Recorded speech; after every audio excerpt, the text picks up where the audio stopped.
Very good morning dear students. आज हम आपके physics second chapter that is Newton force and Newton's law of motion का last topic cover करने जा रहे हैं, जिसको हम लोग बोल रहे हैं क्या, law of conservation of momentum.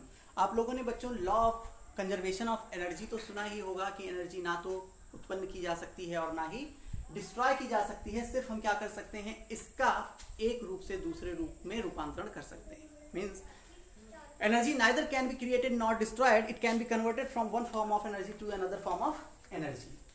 ठीक वैसे ही law of conservation of momentum Newton ने दिया हुआ है। किसके बेसिस पे ये दिया हुआ है? ये दिया हुआ है न्यूटन का जो थर्ड लॉ ऑफ मोशन हम लोगों ने डिस्कस किया था, उसके बेसिस पे इन्होंने ये law of conservation of momentum दिया हुआ है। स्टेटमेंट क्या है इसका? स्टेटमेंट देख लीजिए। The total momentum of a system remains conserved in the absence of an external force. किसी भी सिस्टम का जो टोटल मोमेंटम होता है वो क्या होता है? कंजर्व्ड होता है। कब तक? जब तक कोई एक्सटर्नल फोर्स वहां पे अप्लीकेबल नहीं होता है।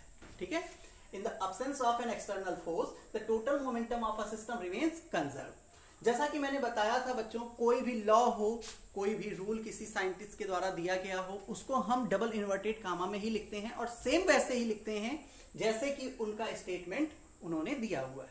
उसको वैसे ही हमें लर्न करना होता है और वैसे ही लिखना होता है। उसमें अपने वर्ड्स हम बिल्कुल नहीं डालते, ना ही आगे पीछे करते हैं वर्ड्स को।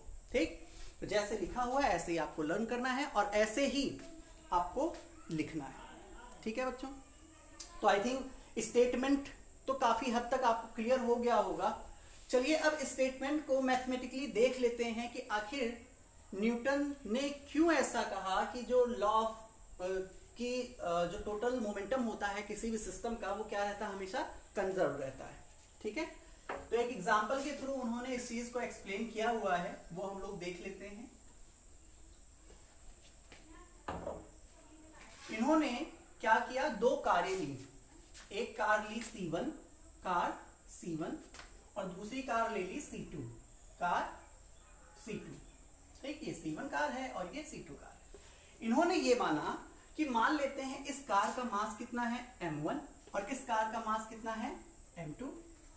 इसकी जो इनिशियल वेलोसिटी है कार की, मान लेते हैं कुछ इनिशियल वेलोसिटी से ये मूव कर रही है, उसको मान लिया इन्होंने u1। इसकी जो इनिशियल वेलोसिटी है उसको इन्होंने क्या मान लिया? u2 मान लिया।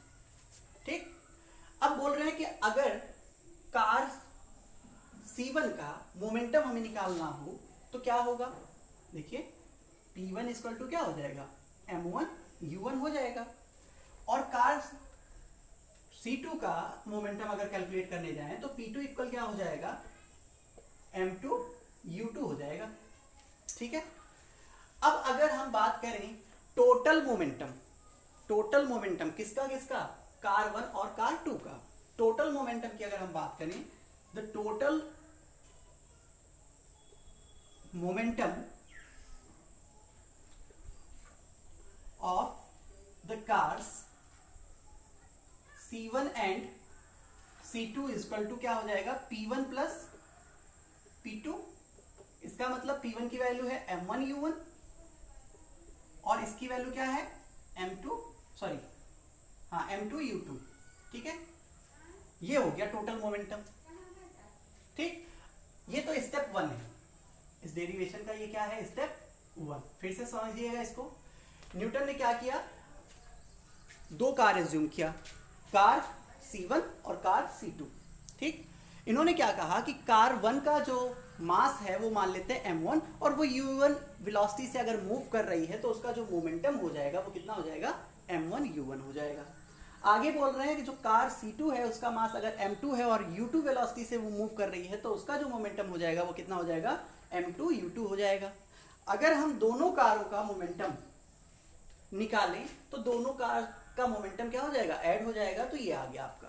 ठीक, अच्छा, आई थिंक इतनी बात समझ में आ गई आपको। स्टेप 2 देखते हैं हम लोग। स्टेप 2 में उन्होंने क्या किया, उन्होंने दोनों कार्स का क्या करा दिया? कोलिजन करा दिया भैया, टक्कर करा दी।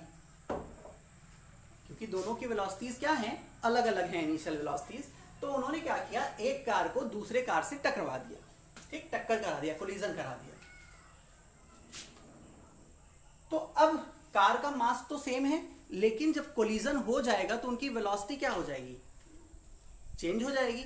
ठीक, तो मान लेते हैं final velocity of car C1 is equal to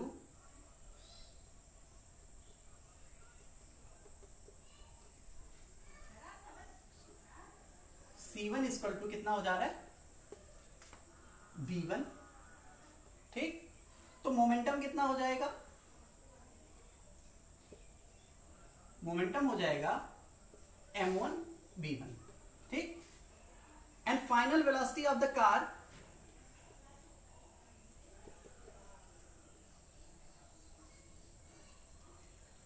C2 equal to क्या हो जाएगा v2 हो जाएगा, और मोमेंटम क्या हो जाएगा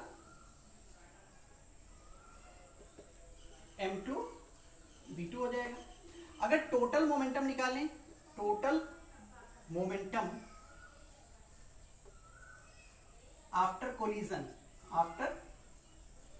कोलिजन निकालें तो क्या हो जाएगा m1 v1 plus m2 v2।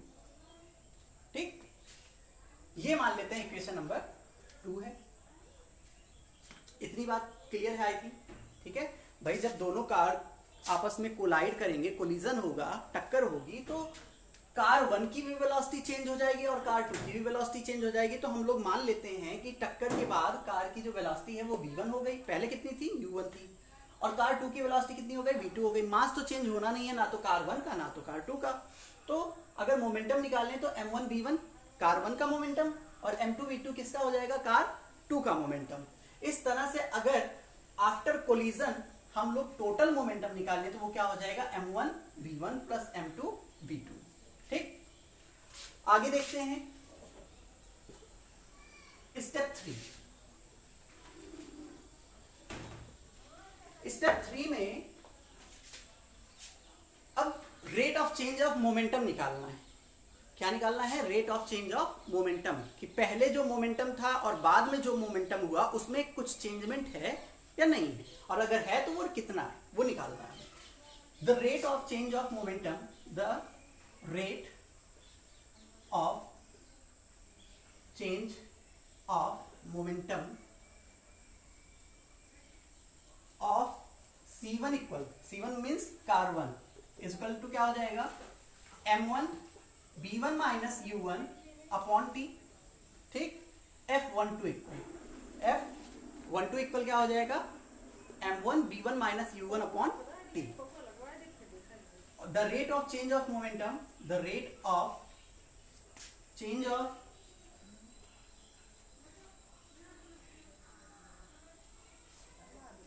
momentum of C2 equal to हो जाएगा, C2 मीन्स कार 2 का मोमेंटम कितना हो जाएगा F21, that is M2 V2 minus U1 upon T।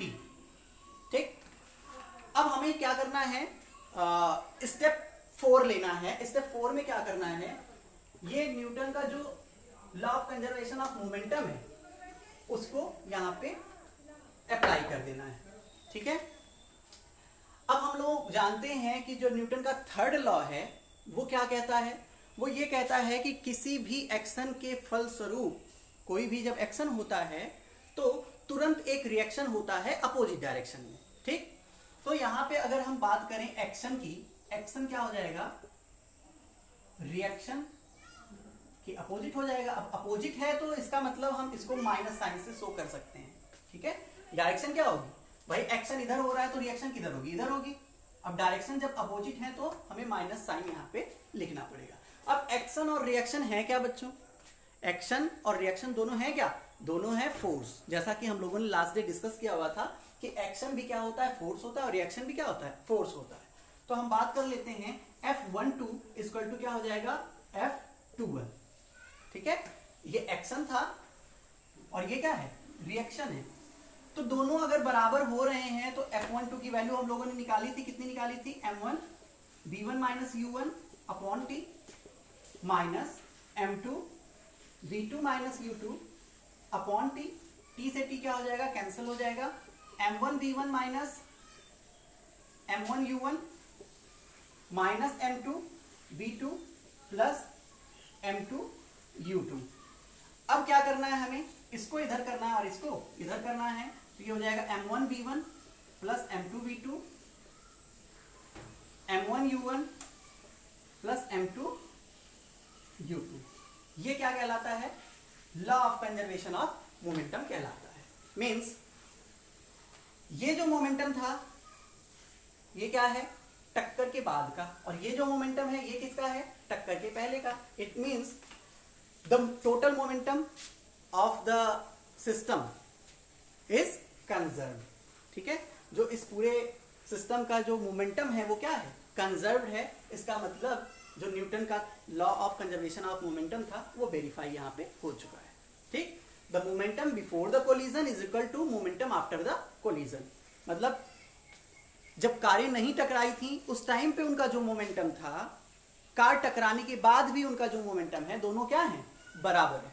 ठीक, अब ये जो law of conservation of momentum है, ठीक है, इसके कुछ एप्लीकेशन हम लोग देख लेते हैं।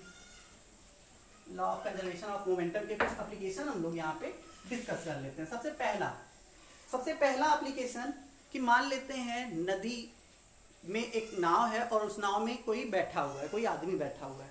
ठीक, वो नाव जो है, वो बोट जो है, वो नदी के किनारे पहुंच गई और वहां पे रुक गई है।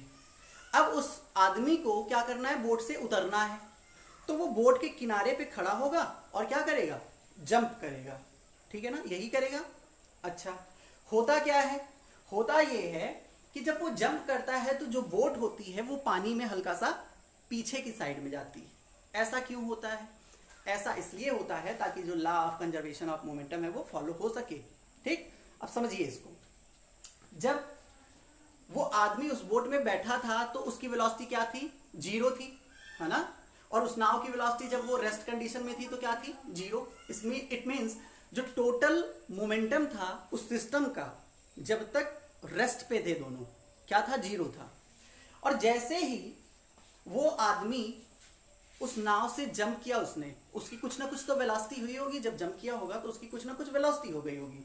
अब आदमी का जो मोमेंटम है, मींस मास तो है ही, वेलोसिटी भी हो गई, तो मोमेंटम क्या हो जाएगा, मास इनटू वेलोसिटी। ठीक, तो उस आदमी का जो मोमेंटम है अब कहीं ना कहीं क्या हो गया, ज्यादा हो गया। किसके कंपैरिजन में, बोट के कंपैरिजन में।